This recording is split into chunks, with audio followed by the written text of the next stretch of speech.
From the East and the West, you've heard others, but now you've tuned into the best. This is a Prime Wave Media production.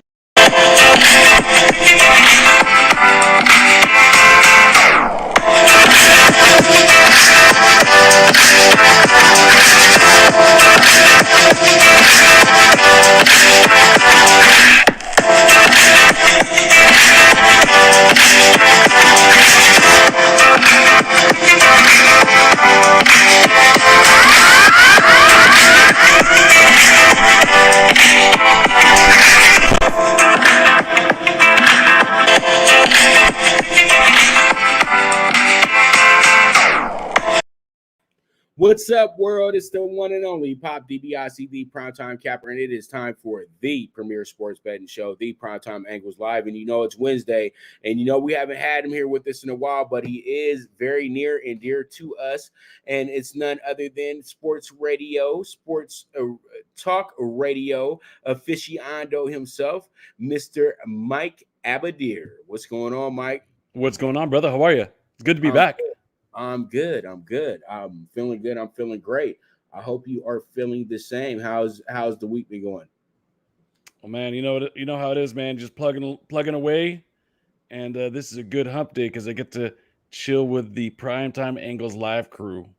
Yeah, doesn't get better than that. Yeah, baby, you already know, man. Primetime Angles. What crew? I'm like, damn. I wish I had a damn. You're behind the scenes people.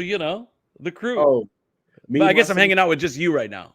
Me, myself, and I wish I had some clones, and then it'd be 10 of us up in here right now. You know what I mean? If I had some clones, we could be everywhere. We had all the sporting events. But man, the NFL is heating up, and we should be talking about the Super Bowl, but it seems like other headlines are grabbing the lead right now, and this headline right here is a bombshell. Brian Flores, got fired. Flores shaking up the NFL world with lawsuit against the league after losing Dolphins head coaching job. So, Mike, I'm going to let you take the floor first because you are a NFL insider, and you are a guy that has a lot of different connections in the league. I'm gonna go ahead and let you take the floor. Is there anything that you've heard in this situation as well, too, regarding what the next step is going to be for Flores and the NFL in court? Well, wow, it's a pretty loaded situation, and obviously, right. And the interesting thing to me, I think what gives it a lot of legs is that the guy is so young. If he didn't really feel slighted and seen evidence with his own two eyes and ears and documentation, he wouldn't have done this. What I'm trying to say is, to me, his age and where he's at in his career gives this a lot of legs, man. Because you already know that he's blowing up his own career by doing this. He's jumping on the grenade. Right? Like, it's funny because in the lawsuit it says, we'll drop the lawsuit if he gets hired for any one of the remaining spots. Okay, you really think that in the midst of a lawsuit, any NFL team is going to hire you? So he already knows that he's jumping on the grenade. He's biting the bullet. He's doing something for the greater good. And when you look at some of the allegations that are involved, some of them, to me, make a lot of sense, right? Because when you're talking about even like losing ball games, match fixing allegations, ultimately, what was the main reason that you felt he got fired? Because it couldn't have been win-loss record, right, Pop? His win-loss record improved dramatically on year one, right? He's got a winning record. So in terms of wins and losses, they're going in the right direction. So that couldn't have been it.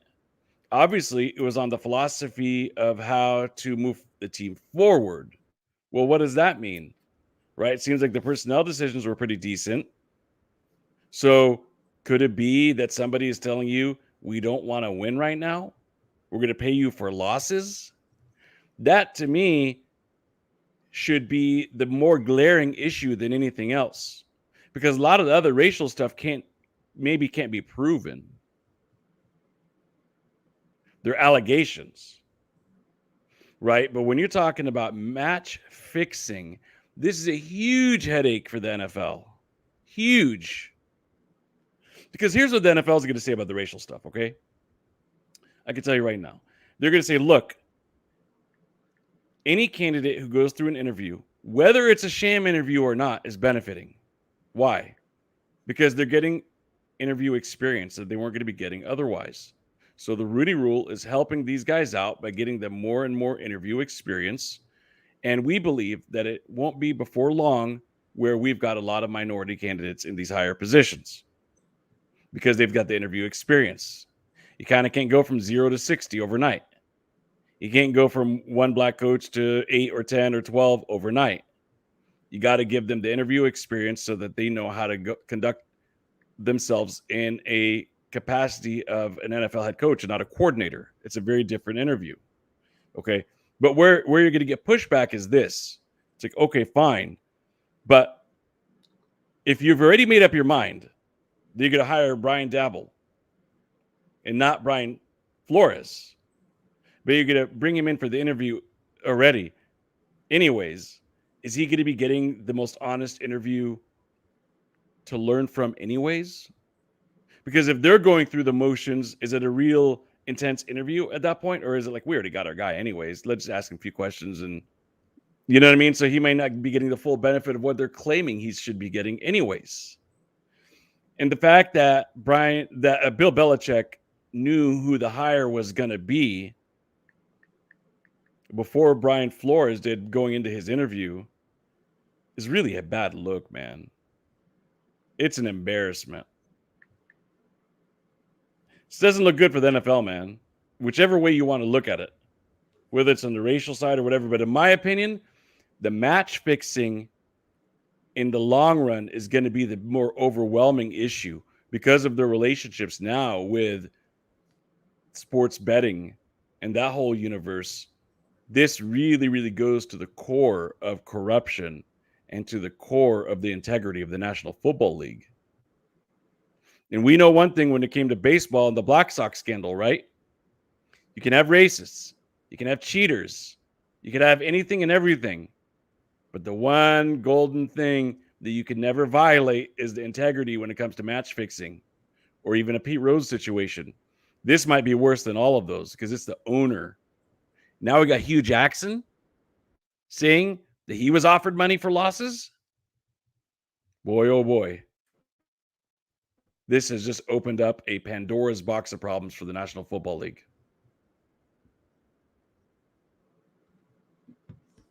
Well, Mike, I'm going to go ahead. I'm going to just really want to see exactly what everything said because at the end of the day, I know I probably can't use this as a great example, but I've been there before in a sense. It's not the same, but it was kind of the same thing in a sense as well, too, in the way that I reacted to the situation.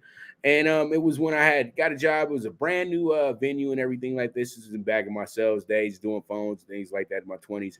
And I got hired. Guy loved me, all that good stuff. I had a ton of experience, and I was really good at what I do. You know what I mean? And sometimes when you're really good at what you do, is sometimes you might turn off certain people that are in the room as well too. You know what I mean? And then you figure out that, wow, I've turned off half the room and now everybody's running back to the boss. You know what I mean? Because you're working a little bit too hard. You might be taking somebody else's, with their part as well too. But you're doing a great job. This is what you've been trained to do. You know what I mean? And the boss likes what you're doing. But if he has a whole group of people that are like, I'm not feeling this dude, then he has to move on. You know what I mean? And I'm not saying that, the Dolphins were right for firing him because he was a winning coach. But at the same time, too, though, he was a coach that was literally like, he was good and you knew he could be good, but he had the kind of middling situation going on as well, too, to where he kind of got caught in the same storm that Pete Carroll got caught in early in his coaching career as well, too, going 8-8 and then going somewhere else and going 8-8. You know what I mean? And it just didn't satisfy the upper echelon. But what happened in my situation is that I did everything right, but I still was released from my position because the thing is, you just didn't get along well enough with the group And I think what happened with Flores is that he wanted to be the end all be all. And I know that he did enough to prove that he could do that. But I think that when you're an organization like the Dolphins, people tend to forget that they're in the same echelon as, say, when it comes to fans and their love for that team, they're in the same echelon as the Raiders, the Cowboys, the Packers, 49. I know they haven't been good for a long time, but come on, they're the only undefeated team ever. So pretty much my point is like this. Brian, I think, overblew the situation because I was pissed off in this situation. I felt like people were being racial, all this good stuff. But when you tell the quarterback, I should have drafted the Chargers quarterback over you, and why am I even dealing with you? And then holding up his progress as well too early in the season. And I know Mike is giving me that face because he's not a big fan of Tua either, but Tua performed. It doesn't matter. And the people that he was trying to put ahead of Tua were not performing. And so it did look really bad when Tua is not in the game and then he's helping them actually win the game. You know what I mean? And then you're saying, oh, it's a hand injury and it's this injury. And then it's just like, you put him in the middle of the season because they literally told you to put him in the middle of the season, because now it does make a lot of sense to where maybe they was telling you to lose some games. But I think all in all, though, Tua's a winner, so it's going to be hard for him to just go out there and go lose games for you. You know what I mean? He had to go learn some things. And I thought that he was doing he did a good enough job to go ahead and be able to lead this team for a few more seasons. But I'm thinking that with the Dolphins, I'm looking at it in the professional sense, not in the sense of where we know what to go. We know it's the elephant in the room, but I'm just trying to explain it from the professional point of view. I just think that he's a great coach, but he just wasn't the fit for them. If you can't hold back the progress of players that they've invested in, drafted, had high draft picks for, and everything like that, because you want to do it a certain way, you agreed with the franchise that this was the way that you were going to do it.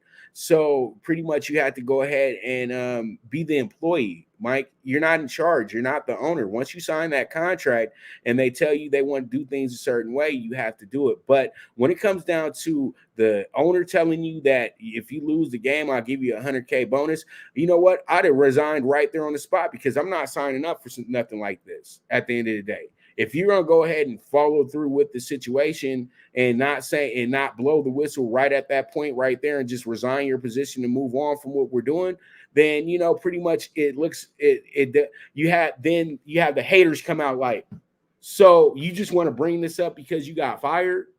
And we've all been here before where somebody got fired and they're so mad. They want the whole world. Yeah, but that's not what's going on here. What? Right? What's going on here is he's being invited to interviews that have already been awarded to somebody else. And when he's looking at it and he's like, man, how come you look at some of the best black head coaches? How long were their stints in the league? Art Shell, Denny Green. Denny Green took his team to the playoffs every single year, right? I mean, there's so many of these guys that have done a good job. Caldwell probably had like one of the best Lions seasons in a long time. How come they don't get callbacks for jobs as regularly as some of these other guys who have been recycled around the NFL for years and years and years? Look at Josh McDaniels, man. I mean, he had his opportunity and he was terrible with the Broncos, right? But he was hired a couple of years ago as the Colts head coach, but then he backed out, right? Been hired now with the like, what has he done besides being a good offensive coordinator that allows him to keep getting opportunities and not a lot of these other guys? How does he get a third opportunity before Bieniemy gets his first? Right. And I think when you start looking at it over time, you're like, hey, man, there's kind of something to this, because none of the brothers are getting opportunities a second and third time, but a lot of these other cats who are white do. It doesn't smell right. And you know what? I agree with that part, because I feel like the way that these GMs should be doing it and these front offices should be doing it, you should put the best candidate for the job. 100% agree. The race of the person. I agree. And the race of the person shouldn't even be brought up. It should be the equal right that this person has the opportunity to get this job. And you know what? At the end of the day, black and white, the black coaches are very good. But there's always an excuse why they can't bring them on, or they might not be doing something that the team might not want them to do. But when you already have a foregone conclusion that you know who you're going to hire, and you're just bringing him in here because you're forced to bring him in here, that's where things get a little messy. You know what I mean? It's not even a little; it gets very messy. You know what I mean? And I think that, you know, I'm not saying, like, I'm not trying to jump on it and be like, oh yeah, Flores was all wrong, and I'm not gonna say Flores is all right, and because at the end of the day, he is blowing the whistle, right? And he is putting his career on the line at the same time. And at the same time, he knows what he signed up for as well, too. You know what I mean? So at the end of the day, now you want to complain because you've been fired. Now, if you still had your job and everything like that, you wouldn't say anything about this. But if it was really an issue to you off top, you would have said, fuck that. I'm going to be done with this situation. I'm resigning. And you know what this guy just asked me to do? He asked me to lose games on purpose so he could go ahead and do this. If you'd have came out with something like this last year, the stance would feel that much better for me. But after you get fired, everything's been all said and done. They done got 3 jobs. But again, what I'm saying is he didn't do this after he got fired, though. Hold on, Mike. And then when you say that I'll drop the lawsuit if I can get a job, that don't sound right to me either.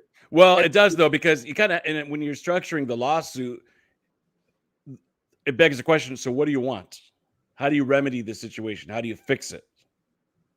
Right? So you got to say, I either want to be paid what I would have been as a head coach, or get a head coaching job and get paid for it. That's what I'm looking for. So you got to spell out what your remedies are in the complaint when you're filing a lawsuit. So that to me is not a red flag. But you keep mentioning that he did this after he got fired, and I have to push back on you about that. He did not. He didn't do it right when he got fired. He did it when he found out that he was on his way to an interview that had already been given to somebody else. Man, how can you give it to somebody if you're truly looking for the best candidate? How do you know that he's the best candidate when you haven't even interviewed me yet? How can the Giants say that they got the best guy? Forget race. How do they know they got the best guy if they haven't even sat with Flores yet? But yet they're still going to have him waste his time and have him come in anyways, fly over there and go through the process, and it's all BS. I think that's when he was like, okay, man, this is just ridiculous. And on top of it, it's humiliating to know that my old boss, Bill Belichick, knew who got this job and accidentally sent the wrong Brian a congratulatory text. He probably got that text. Flores got the text. He's like, what in the world? Holy smokes. Yeah, I know I can't say nothing bad about Brian Flores. I'm not gonna say nothing bad about him. I think that what he's doing is a powerful situation, everything like that. But I look at everything from both sides of the coin as well, too. You know what I mean? And so pretty much I think that all in all, I'm not gonna use race on the reason why he got fired. You know what I mean? I could put it together earlier on in the year that this was probably gonna not end well. It didn't matter how the Dolphins finished. It wasn't going to end well because things were too indecisive at that point in time. We talked about that. Well, that's because you have Stephen Ross meddling and not giving his coach. You lose 7 in a row, and then you tell the quarterback that he ain't shit, and then the quarterback comes back and wins 7 in a row. Yeah, they can't. Yeah, but they won those games because of the defense. It wasn't because of Tua. I understand that part, but they're not gonna. They're gonna put it in their head that, you know what, this is our guy. This is who we're moving forward with. The coach don't believe in him. We're gonna move on from the coach. We're gonna bring somebody in here that does believe in him. And that's their BS excuse to the public. But we know there's other things that go on into that. But I just don't want to get too far down the rabbit hole. You know what I mean? That's the whole thing. And I know where you're coming from, Mike. And I'm not trying to back at you or anything like that, because I totally agree with everything that you're saying. But I do look at things from both sides of the coin. And I can't understand that why he was removed from his position in the corporate, what they're saying in the corporate world. But I know the real reason why he was removed from his position. Okay, but look, man. Look, and you know me, I look at things from both sides. I'm very objective, right? I'm about as colorblind as you're gonna find from somebody out there. And I'm gonna tell you something. When I look at guys like Marvin Lewis, why doesn't he have a job in the league right now? You know how many years in a row he made the playoffs? Why is it that Mike Tomlin is on the hot seat every year lately when he's in the playoffs every single year? What about Tony Dungy with the Colts? How come with the Buccaneers? How come he got run out of town in Tampa? He's the one that put together all those great defenses and everything, right? It's like, how come a lot of these guys afterwards don't get second chances? You see what I'm saying? But yet, it's the same time period that Jeff Fisher was 8-8 every year and kept his job. Again, if we reverse it and say that all these black guys are keeping their jobs and getting jobs over and over again, and not the white guys, then we may be able to make the claim the other way around. But it's not happening. It's not a mixed balance, Pop. It's not like, hey, there's tons of guys that go 8-8 that keep their job. There's tons of guys that are 8-8 that lose their job. Right. There are tons of guys that make the playoffs that keep their job. There are tons of guys that make the playoffs and lose their job. And when you look at it, it's, 60-40, 70-30, 50-50, black, white.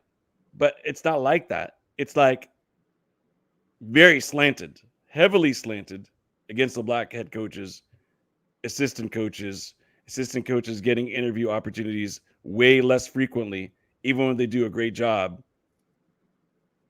I don't know, man. I'm not saying that the owners are all a bunch of racist people. Okay. But there could be something deep down where there's maybe a little bit more trust. And you know what, Pop, let me say something. I would prefer a little bit more honesty in this world. I really would. Just this world doesn't allow for it. Right? Right. I wish there was more honesty. I wish it was easier for people to be like, hey, man, I'm black and most of my friends are black and I like it like that. Right? I'm a white owner and I want my confidants to be white. I'd rather hear that and hear the truth because I think every race does it. What race doesn't want to help their own peeps out? Tell me a race that doesn't. I don't know of any. Yeah. Well, Right? and yep. So pretty much, man, great stuff, Mike, with that situation on hand. We could talk about that all day long, but we got other things to jump into as well. So let's go ahead and jump into Mr. Harbaugh moving along from Michigan, it looks like, pretty much Harbaugh coming back to the NFL. That's absolutely going to happen. And is he leaving Michigan too soon? That's the question, though. How you feeling? Do you think it's mission accomplished in Wolverine land? It kind of took them a long time to have like a season that they're like sort of proud of, I guess. Right? But I think Harbaugh's kind of looking at it as, you know what? This is probably as good of a season as going to get. Right? I mean, think about it this way. Do you think it's ever going to get better than the season that they had in Michigan? Like, do you realistically think, what's the chances that in the next 3 years that they're going to like overtake an Alabama or a Georgia to win the title? Like, I don't think they're even like that close, really. So it's kind of like, might as well ride off into the sunset because they're not even the best in their conference usually. I mean, Ohio State is kind of the team that has the stronghold. So I think for him, he's kind of realized, it wasn't mission accomplished, but I might as well leave on a high note because it probably ain't going to get much higher than this. Now, going to the NFL to go to the Vikings, I don't know, man. I thought he'd be interested in the Dolphins job.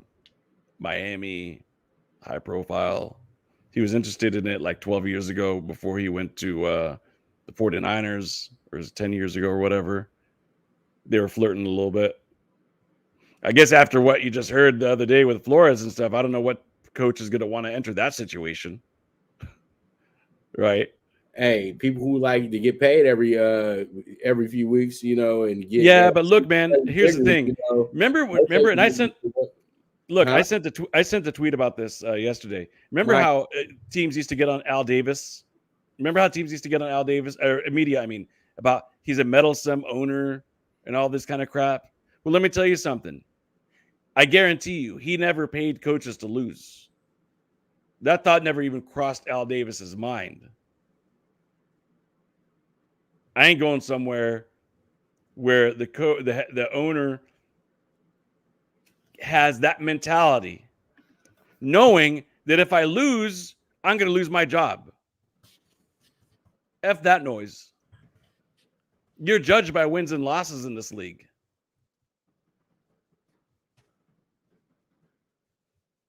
Hell no. So once again, begs the question: do you come to the NFL? If you're Harbaugh, do you go to the Vikings, Minnesota? Now maybe you're looking at it, you're like, you know what? It's a garbage division. Got the Bears and the Lions every year. Aaron Rodgers probably got like a year or two left, but I got Dalvin Cook, I got Justin Jefferson, I got some defensive playmakers. Could be an intriguing opportunity, I guess. I just didn't think that Minnesota would be the place that he would possibly land at. Well, but name a better tandem than Justin Jefferson and Dalvin Cook anywhere in the league. Like a best running back receiver duo. You're not going to find very many. So that's kind of appealing. Well, his father is a legend in the state of Minnesota, so it makes a lot of big sense and everything like that. His father was a coach there for 40 years and all that good stuff at that college out there. So I should say that Minnesota is a better idea for him. You know what I mean? And he's not going anywhere too far. So he goes to Minnesota, and he's probably looking at Minnesota as if they're the best team moving forward in that division, which is very winnable next year. But I would still say that division is wide open because you're bringing in two brand new head coaches in Detroit and Chicago. And then not Detroit and Chicago, but you're bringing in Chicago's bringing in a new coach. You got Minnesota bringing in trying to bring in Harbaugh right now. You got a Detroit team that did not do well record-wise, but spirit-wise, heart-wise, locker room-wise, they're going to be better moving forward next season. You know what I mean? Because their coach never quit on them at all. That's why the coach still has a job today, is that because he never quit on them. And, the Packers pretty much had a nice little window because they had Aaron Rodgers, but he won't be returning next season. So I look at it and I say, yeah, it is a better choice than Miami. And I'm keeping things in the football sense of things. I don't want to talk about. We already talked about what's going on with the front office, but even in the football sense of things, just Miami ain't the right move for a coach like Harbaugh, because there's going to be more pressure in a Miami, even if this situation didn't come to light and Miami was still front page news with Harbaugh. So I know if you're thinking like how I would think he's thinking, that you have an owner who's alumni for your alumni as well, too, the same college that you're coaching. And then you also have, this issue going on with the other thing with the last head coach. And so you look at Minnesota and say, this is a blank canvas. I can do what I want here. I can do things that I wasn't even able to do in San Francisco, because San Francisco still had this, okay, we're going to be walking with each other side by side.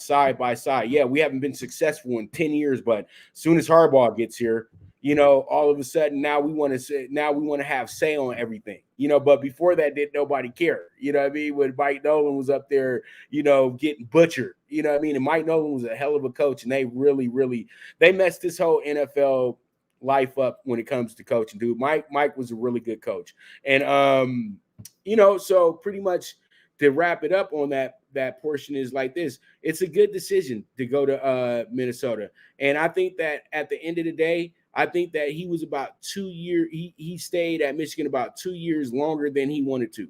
Let's be honest. He went to Michigan because he knew it would be a safe situation for him. He wasn't going to jump right back into an NFL job, even though he had 5 jobs waiting to hire him on the spot the moment he left San Francisco. So pretty much he comes back around. He goes ahead and becomes a better coach going to Michigan.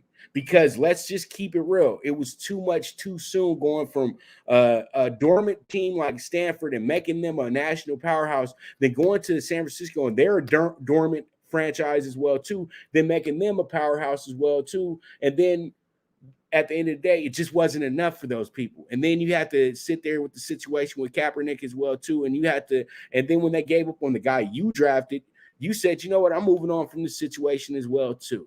So he moves on to Michigan, his dream job, but he went the Michigan job a little bit later in his career. He would have loved to do 20 years in the NFL, go to Michigan at the end when he's a good old man. He knows a lot of things. But now he's been a head coach for 10 years in total, or 15 years in total. Now he's fully prepared to be a successful, consistent NFL head coach. He was successful and consistent in the beginning, but it fell apart, and it fell apart so badly with the 49ers. I think that this time around, though, it can stay consistent. And that's exactly what going back to Michigan was for Harbaugh in a sense. And I think that they are a perfect fit for each other, Harbaugh and the Vikings.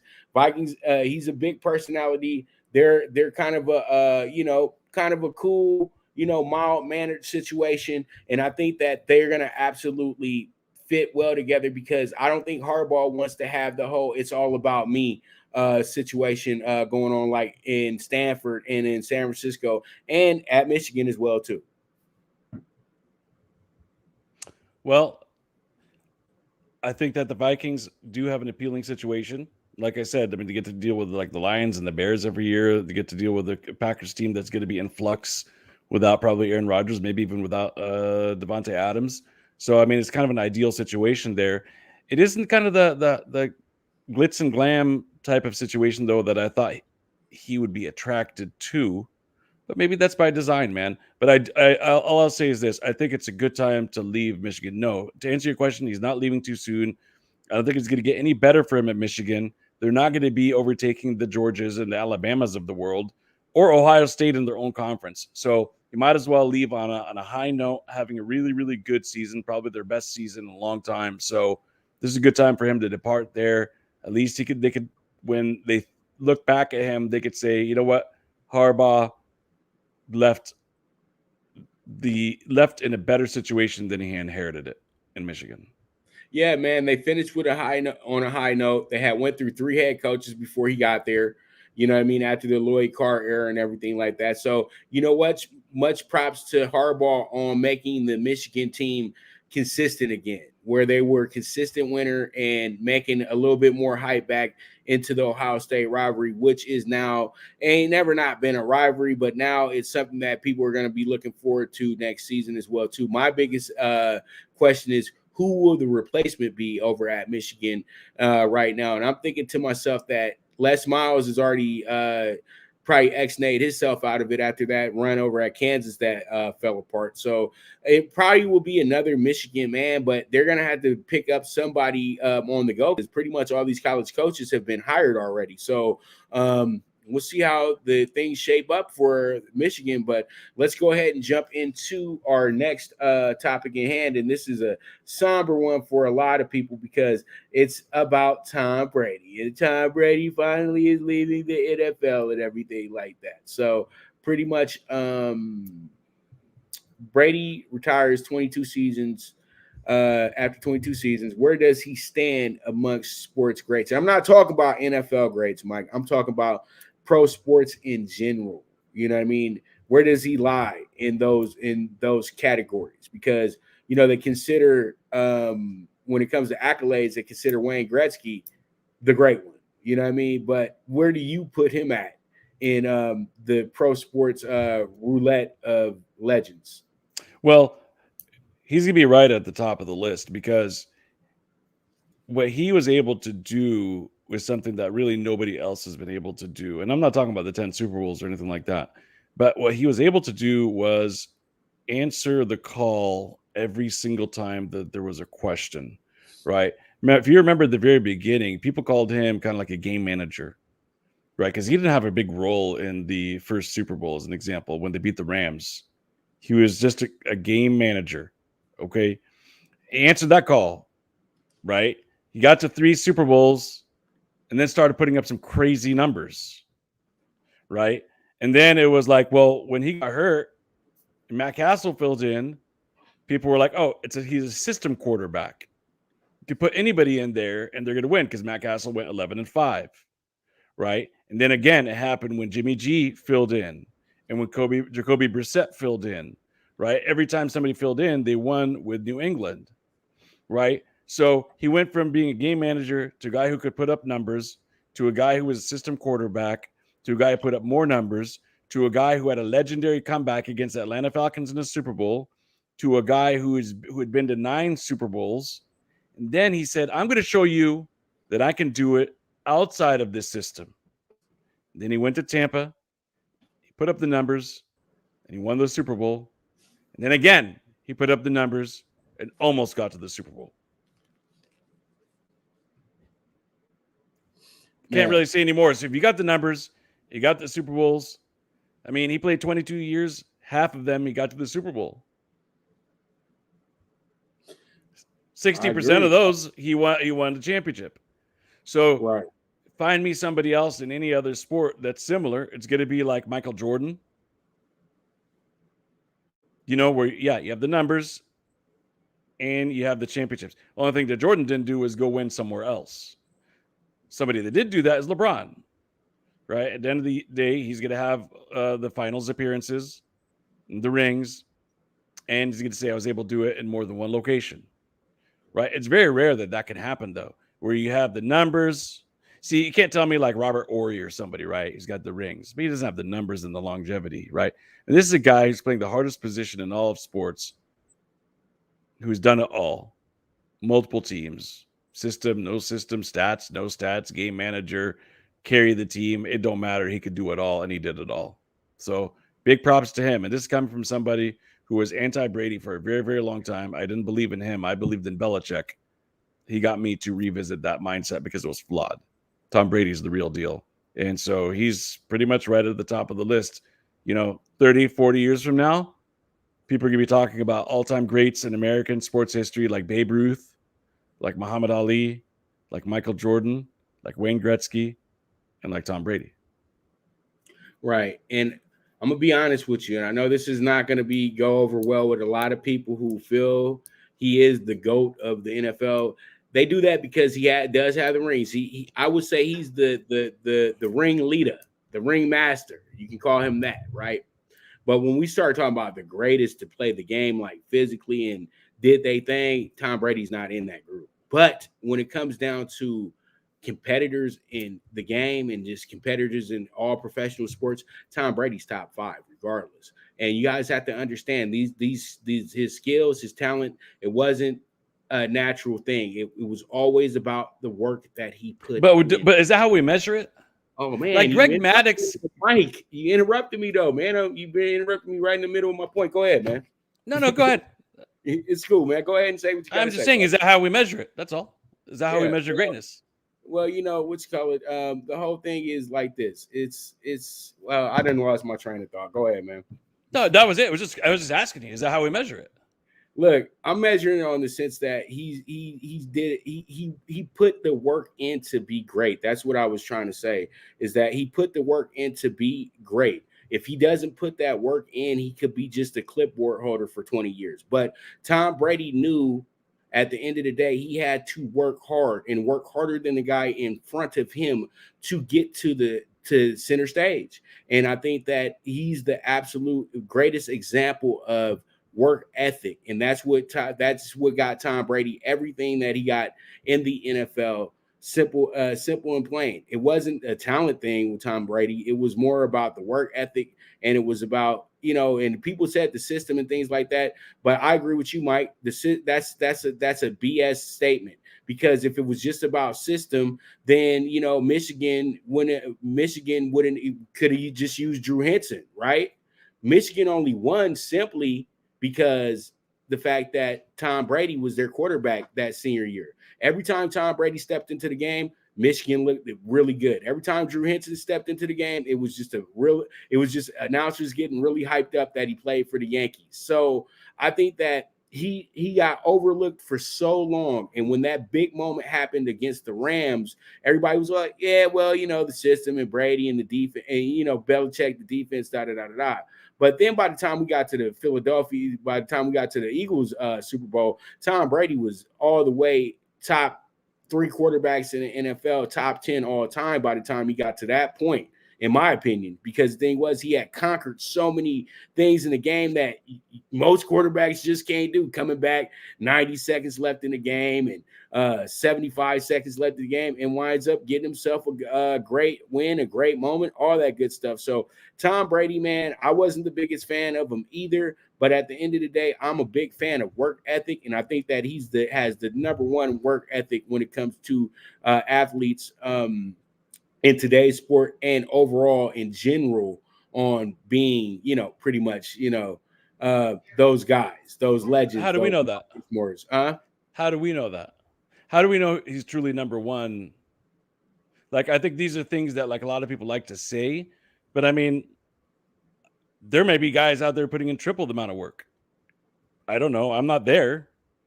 Right. And that's why I say, how do we quantify it when you're talking about, okay, well, he's not the most greatest gifted. Okay, well, do you need to be? Like, okay, so what does that mean? Does that mean you have to have like a rocket arm to be the best quarterback? Look at Greg Maddux. Wasn't the most gifted at all. But really, I think the real question is, who would you give the ball to in Game 7 of the World Series?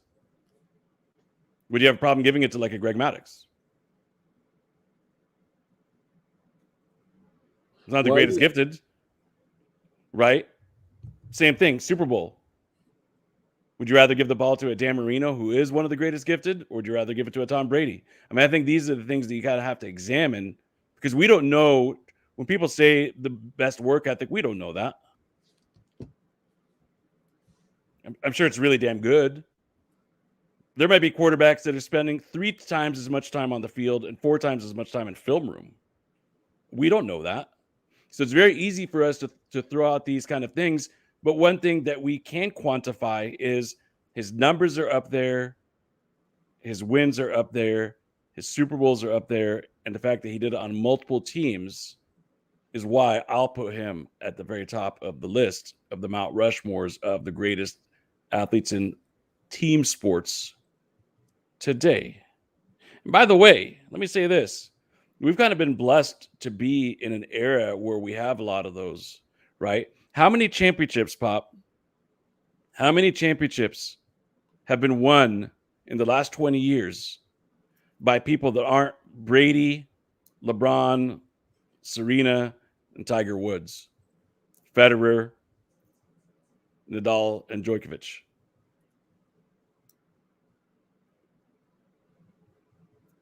Yep. Tennis. I don't watch much tennis, Mike. So, but that's why I went through all the sports, like LeBron, like I mean, these people have a monopoly. Like, there's not a lot of people that have won titles outside of those. We're really kind of blessed era of this, like Tiger Woods and Serena and Brady and LeBron. If you look at all the championships in all those sports, of like 5 or 6 people that have been dominant combined, and then look at everybody else and total up all of theirs, it's going to be less than 5 people. It's kind of crazy when you think about it. Right. And, man, only reason why I put Brady up on that accord is because it's attention to detail. That's what helped Bill Russell be such a success, is this attention to detail. We always worried about who got the greatest attributes and all this stuff. That stuff is for fluff. That stuff is just for, for entertainment. But at the end of the day, it's all about what's in your heart. And really what's about how focused you are on executing the plan. And I just really feel like Tom Brady's a guy that executed the plan. It doesn't matter what you thought of him and what you felt what happened with his career. He went ahead and executed the plan. And when I say that, I felt that he worked a little bit harder than people was because he's not as gifted as other people. You know what I mean? And he was always going out there. And I hear about other quarterbacks working out with their coach 2 weeks after the season is over and they won a Super Bowl. You know what I mean? I always hear about guys being on vacation, being out, having a good time, doing that type of stuff. I felt like Brady did a lot of that stuff in his early years of his career, but later on in his career, he became a full-time football player to where football was his life 8-9 months out the year. And then when he got to go be normal, he don't like that stuff. He go back and it's about football. And I think that Brady's that attitude, a lot of people say they had that attitude in the league, but they didn't show it. He showed it. You know what I mean? So that's just why I say that Brady, it's the attention to detail, the work ethic, all that good stuff. It just is really second to none, man. I think, and I wish him well. I know whatever Brady does next, it's going to be an absolute home run. Most likely he'll probably be in the booth, but I think his best days could possibly be another one of these great head coaches in the NFL as well too. I have no idea if he'll be interested in that type of thing, but we do know that he will slave himself to do it right. He's kind of got like that Kobe mentality, that Mamba mentality, which is, if I'm going to do something, I'm going to give my all. And I think that's all you can ask for, you know, and I think he's one of those guys, right? So. Right. And I think that he's more of a guy that, and I know what you're saying. I think he's more in a position where you'll be more like John Elway. You know what I mean? Where you wind up getting a good little gig within the front office. You know what I mean? If you want to do anything with the NFL still, I think that you would much rather do it that way so you don't take so much away from the team, because Brady's a personality that's bigger than football. So that's why you say to yourself, sometimes when you bring coaches like that into the fold, it's just way too many expectations. And when they fail, everybody thinks that they know something, a thing or two about coaching, and then they want to come back and bring in, like we said before the show, you want to come back and bring in your emotion, you know, what you mad at Brady about from 10 years ago. So, you know, I know that might not be the greatest move for Brady to go be a head coach, but I think that front office sounds about right. Well, and also we've seen that a lot of these guys, you know, Elway, it turned out well for him, but I mean, how many guys have come back and shown us that great players don't necessarily make great head coaches? Right. Was Magic Johnson a great head coach, or Larry Bird? You know, was Dan Marino a great front office guy with the Dolphins? You know, I mean, there's so many guys that were great on the playing field that turned out not to be great in terms of how to game plan, how to put together a team, how to get the most out of each position. That's kind of a different talent. So like you said, though, I agree with you. Whatever it is that he gets involved with, it will be interesting to see how he goes about his business, because my guess is that he'll probably focus on his family and investments and work on some projects that intrigue him. It seems like cryptocurrency is like a big one on his plate right now. So I would not at all be surprised if he doesn't do something in the metaverse. That would be good. I know that Tom Brady's probably going to buy himself an NFT pretty soon as well, too. So that'd be pretty fun to see. You know, Tom Brady NFT and how crazy that's going to go when that drops. You know what I mean? So, you know, so Tom Brady it's just like this. He's just like Michael Jordan. When you pull up and they ask you for some type of talking engagement or something like that, if it ain't for $500,000 or better, then you can't even call his agent. You know what I mean? That's the whole thing. I think that if time goes and tells, if I would say maybe you could go into the ownership situation like Jordan did. You know what I mean? I think that he might take the Jordan. I think more and more I think about it, he's going to take more of the Jordan approach, because he dedicated so much time to the game. But you know what? Jordan, I would say this, though. After watching Last Dance, Tom Brady might be a little bit more, you know, a little bit more solid. You know what I mean? Because Jordan kind of went away because he didn't like all the haters so much. Tom Brady actually was motivated by it. You know what I mean? And he used it to get even better. You know what I mean? And he had controversial moments, but he took it on the chin and he didn't make it no big old, oh, they're picking on me and they're just messing with Tom Brady because it's Tom Brady. No, Tom Brady has always been accountable. And that's one thing that I'm sorry, MJ fans, we can't say the same thing about Jordan. Let's just be honest. And I'm not talking about his basketball game. I'm just talking about his overall. You know what I mean? So, at the end of the day, I think that he could take the Jordan approach, but I think that he has even more opportunities after the game than Jordan ever had. You know what I mean? Because of the game he played, football, the NFL, the biggest sport in the country, and he ruled it for 20 seasons. 20 seasons. And we ain't never talked about nobody like this at all, Mike. So once again, hey, as they always like to do, kumbaya. You don't wave time goodbye. You do this. You know what I mean? Because that's exactly what that's the way that you approach the situation with Tom Brady, man. Because he wasn't a first round draft pick, he wasn't even a second round draft pick. He was supposed to be a clipboard holder for Drew Bledsoe. Let's be honest. He was supposed to be a quarterback that was ready to fill in for a game or two, but he prepared so well, made himself so good that he did a Lou Gehrig situation where once he stepped on the field, the guy that he replaced never stepped back on the field for that team. Yeah. Beautiful, beautiful stuff. All right. So Mike, he got to go. He probably has 1,500 phone calls that I done made him miss going back and forth about this stuff. But you guys make sure to catch Mike tomorrow at 4:00 in the afternoon. I should be joining him as well, too. We'll probably continue our Flores talk and, get even nastier. I just got to know more, man. That's the whole thing, bro. But I'm on Flores' side, bro. Don't think that I'm not. You know what I mean? I think that he's doing something that's very, very right. You know what I mean? Let's go ahead and let's undress these guys a little bit because Gruden lost his whole situation because of these owners. You know what I mean? They used him as the scapegoat, and at the end of the day, you know what?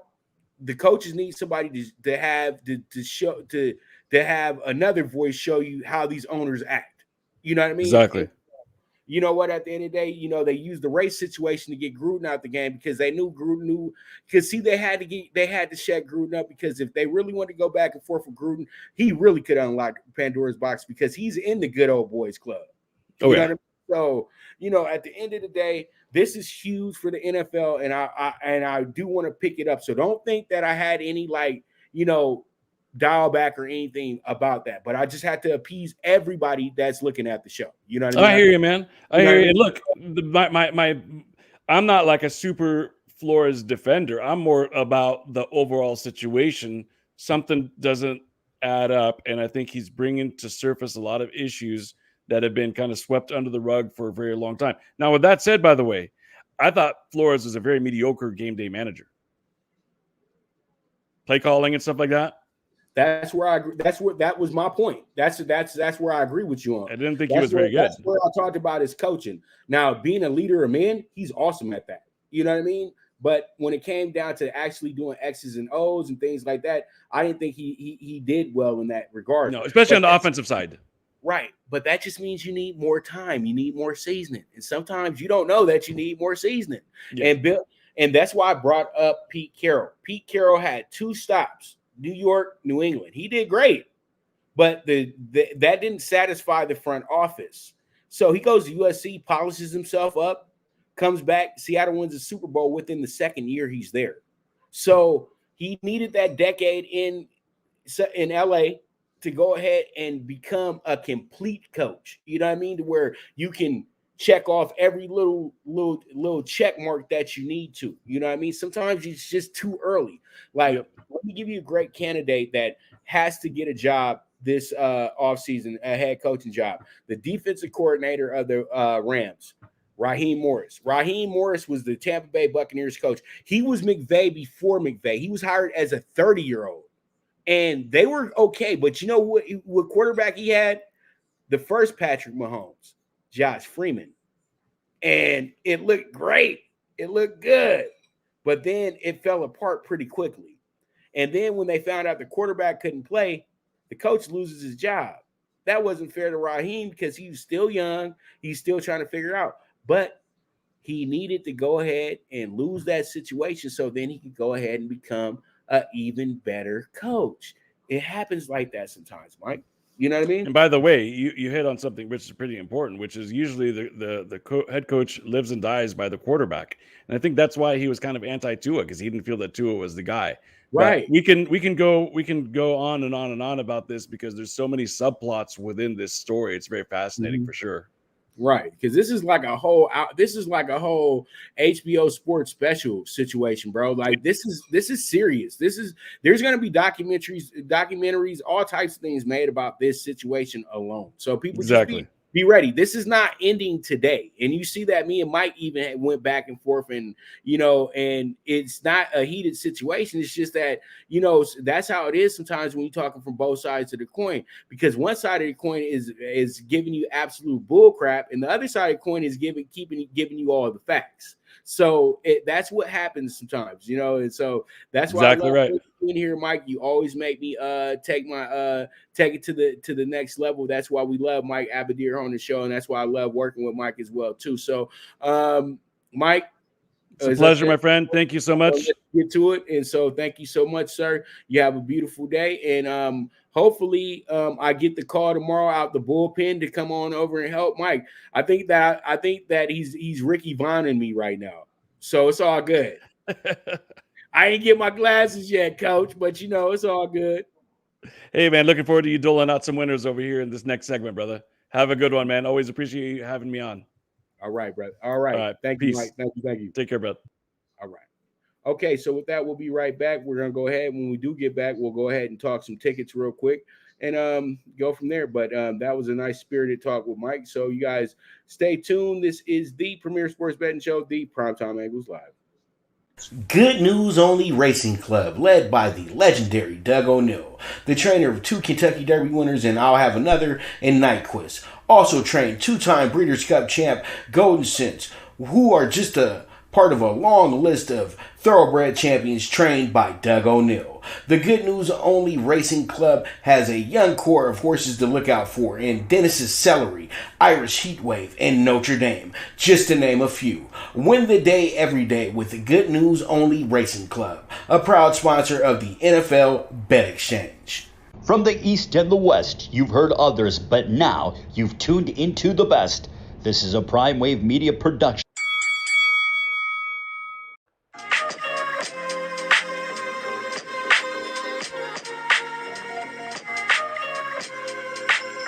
Tune into Big Wave Boxing every week with a brand new guest with the one and only Pop DiBiase, the Primetime Capper, getting the best boxing stories, best boxing angles, and the truth when it all comes down to the sweet science.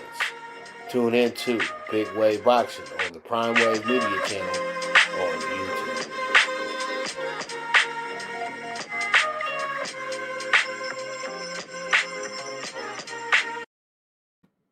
All right, let's go ahead and jump into the NBA real quick. Tonight, up first, we got the Hornets and the Celtics going at it tonight. The Hornets coming into this game as a plus 195, and then you have a Celtics team that's minus 250 tonight. So pretty much the Celtics trying to bounce back. They've been playing better basketball as of late. They've kind of going through the same motions as all the other teams in the NBA that aren't at the top of the mountain. Just trying to win games and avoid any consistent losing streak. So they're at that point right now, and I think that all in all, this team, Boston's moving in the right direction right now, and the Hornets are moving in the right direction right now as well too. So tonight, I really do think that this game winds up going over, because we all know that the Hornets are kind of notorious for games going over this season and everything like that. And I think tonight is one of those nights in Boston where the over has hit a lot. So I think that we're in a good spot with that. So that's where I'm going to in that accord. So pretty much let's see how it goes. We'll see how it shakes out. But that's going to be the numbers tonight in that game. And, these are two teams that, as of right now, are in the playoffs in the Eastern Conference as well, too. So that's pretty good for both these squads. Now we move forward. We have the Grizzlies at the Garden tonight. They're going against the Knicks, and that should be another good game. And, they're coming in here as a 3.5-point favorite. But I think they're just pretty much telling us that the Knicks have a strong chance of winning this game as well, too. So I like when I see numbers like this, especially on the home team coming into the game. I know a lot of people probably have the idea that, the way that the Grizzlies are playing, they should be just go ahead and just be back and just be killers, but we'll see how it goes. You know what I mean? It just all depends on how they approach how the game is approached tonight. But I think that the Knicks have a big shot tonight in this game, and I think that we have another good opportunity to see some of the brightest stars in the league tonight too at the Garden, because that's always a big game for the NBA stars is playing in the Garden. And usually when your team comes to the Garden, you're usually pretty good. But I think tonight the Knicks might have something up the sleeve for the Grizzlies, to be honest with you. All right, so we move on, and we got the Thunder at the Mavs. Now, the Thunder are the trickiest team in the league. Now, their record doesn't show how good they are against the spread because they've lost a lot of games. But at the end of the day, though, this team has had probably the most double-digit spreads this season, and they've been able to cover at least 75% of them. So tonight, once again, they're a plus 12, and they come into here very, very confident as usual. So I truly do think that this can be a game that winds up working out big time for the Thunder tonight because they've played the Mavericks well this year as well too. So we'll see how it goes. But the Mavericks been a tough team though this year. But at home, they're not so trustworthy. I'll be dead honest with you guys about that part when it comes to this team. But I think all in all, though, when it comes down to it, they'll be fine. They'll be all right. And I think that literally you have to just put yourself in the shoes of this squad and say, hey, we don't have much we plan for this year, but we got a bright future ahead of us. And the Mavericks, they still want to go ahead and kind of make their presence known here in the NBA as well too. So it's going to be a lot of fun tonight. That's all I can say is that I just feel like we're going to have a lot of fun here, and let's see how it goes. Let's see how it shakes out. So there it is. All right, so pretty much we move forward from there, and let's go ahead and talk about the Nets and the Kings. Nets coming off of a bad loss last night against the actually they were going against the they were playing against the Suns last night. So pretty much they had that going on, and that's with no Durant, it's a different story with this team. So things are a little different now, so Kyrie not doing as much as you would want Kyrie to do, but it's cool. They got time. That's the whole thing. That's the whole thing about the Nets. They have a bunch of time, but I'm thinking right now, if Bradley Beal is moved to the 76ers, from what I'm seeing right now, that's the latest story on players moving. I think that what happens there is that something huge can happen there, and that would be the 76ers becoming the best team in the Eastern Conference. So you would give Embiid the score that he's been kind of pining for in a sense. So I think that, the Nets might have to make a drastic move right now as well too. But I think what they really need to do is they need to get James Harden back confident in what the team is doing moving forward as well too. So only time will tell, and we'll just see how things shake up and see how it goes, But all in all, tonight in this game, I think the Nets should be good money, to be honest with you. They really shouldn't have issues like that. So I'm thinking to myself that when it's all said and done, this should be a really fun game tonight. But I think that the Nets wind up getting themselves a good win against a team in the Kings that they just struggling. You know what I mean? They had intentions of being a better team this season, but it's just not going that way, to be honest with you.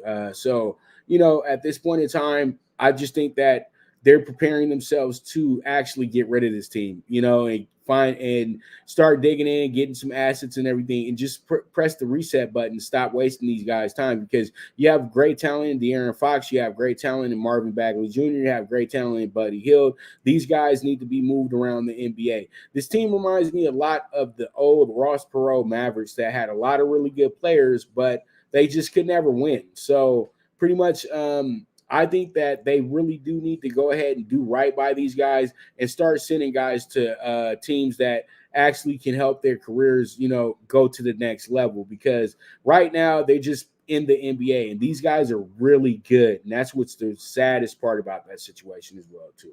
All right, so you guys see it tonight. Hopefully we get ourselves a pretty good result tonight. But I think that the scoreboard watching is going to be the best bet as well, too. I think this is an under game.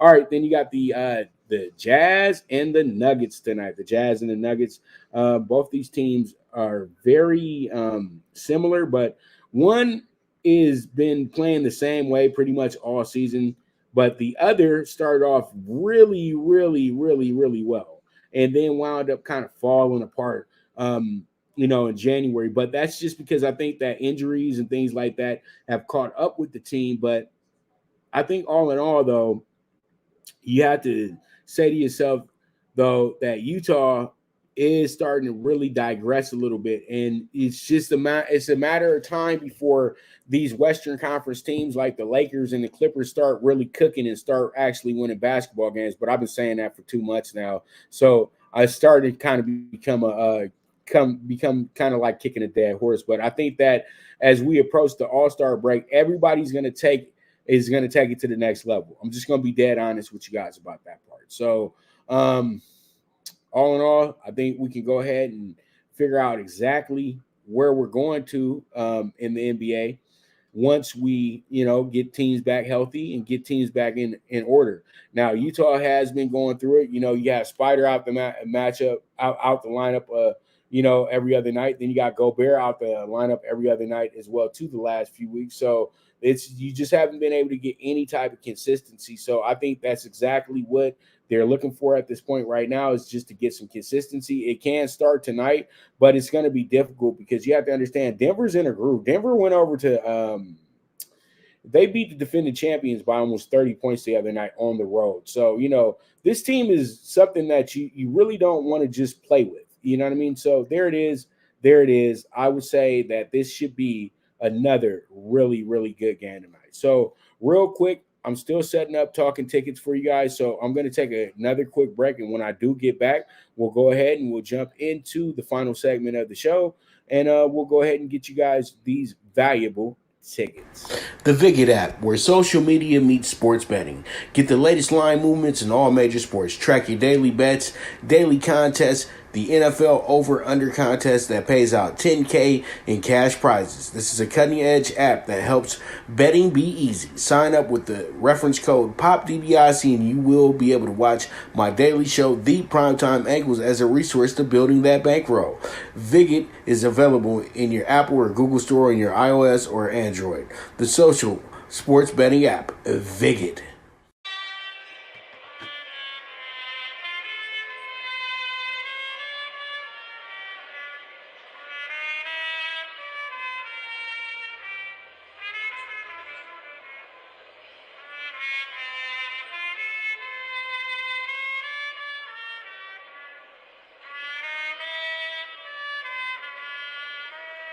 From the East and the West, you've heard others, but now you've tuned into the best. This is a Prime Wave Media production.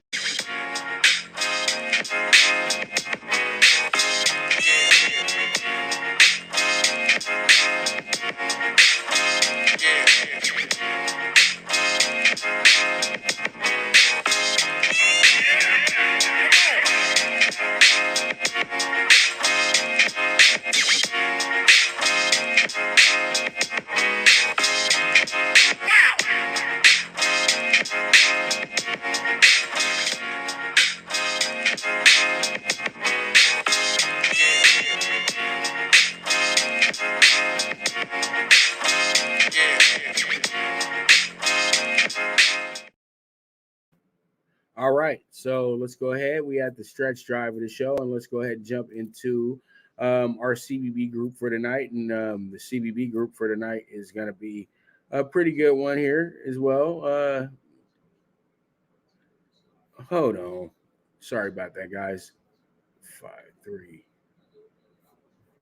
I'm over here giving you guys my horse racing stuff.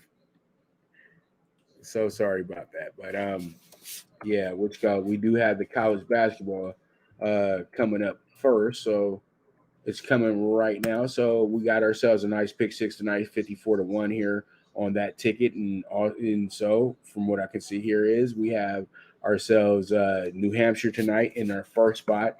And New Hampshire should be some good money tonight as well, too. They're playing in a really, really good spot. In my opinion, they're going against Hartford, who's coming off of a good win against a bad team. So usually when I see a team coming off of a good win against a bad team, then pretty much I have to go with the team that they're playing next. And then they're making it kind of a low line as well, too. New Hampshire's been really good at home, so I got to go ahead and jump all over that. Then we have Lehigh going at home tonight as a +6 going against Navy. Navy's actually been upended this year as a big favorite. So Lehigh has been a really good team all season when it comes to conference play. So I trust them tonight with the +6. And then we have Bradley tonight with the +160. They have a tough spot tonight against Northern Iowa, but Northern Iowa isn't the Northern Iowa that we all used to know and love. They used to really be, making their mark in the NCAA. This team is a little bit different now. I think Bradley figures out a way to win this game. I have them as a +160 dog. Then you have Clemson as a home favorite today. And they're not favored by much, but still, this is a pretty good game for them, even though it's going to be still tough. It's against Florida State, but Florida State's so bad on the road that I think Clemson should be pretty good at Littlefoot Fieldhouse, and that's where we're going to go. I'm taking them with the -150. And then we have Indiana State tonight. They're in a pretty good spot as well, too. I'm going to take them with the +5 tonight. So we'll see how that one goes. And then we have Eastern Tennessee State. I have them with the -5.5. This should be pretty good. We have a 54-1 ticket. Now we go ahead and we finish up with the NBA Super High Five, which is going to be 24-1 tonight. We have the over 224 with the Hornets and the Celtics. Our dog of the day is going to be the Knicks money line +150. Then we're going to do the +12.5 with the Thunder. And then also we'll do the under 232 with the Nets and the Kings. And then we finish up with the Jazz at -135. So that will give us a 24-1 ticket. Let's see how it goes. Let's see how it shakes out. And we will go ahead and see you tomorrow. So pretty much you guys make sure to tune in. I should have some pretty good stuff for you guys tomorrow. There will be more news coming out as the day goes along. And then you guys make sure to catch my new little tweets in the morning on the Prime Wave Media Group Twitter page, and also sharing it on my stories as well too on Instagram. I'm doing something called the Morning Wrap, where I'm just pretty much throwing out the morning news and things like that in the sports world and things like that. Maybe if I've caught something from one of my inside sources or something like that, you guys might be able to hear something that's actually valid and moving forward and things like that. So you guys make sure to keep following the movement, because we just going to keep moving. And as always, it's a pleasure to go ahead and bring this product to you guys on a daily basis. So with that, I want to go ahead and bid adieu. As I always say, bet with your head, not with your heart. If you got a hunch, bet a bunch. The movement is always moving. And this is the premier sports betting show, the Primetime Angles Live. And I am your host, Pop DiBiase, the Primetime Capper. And I am gone.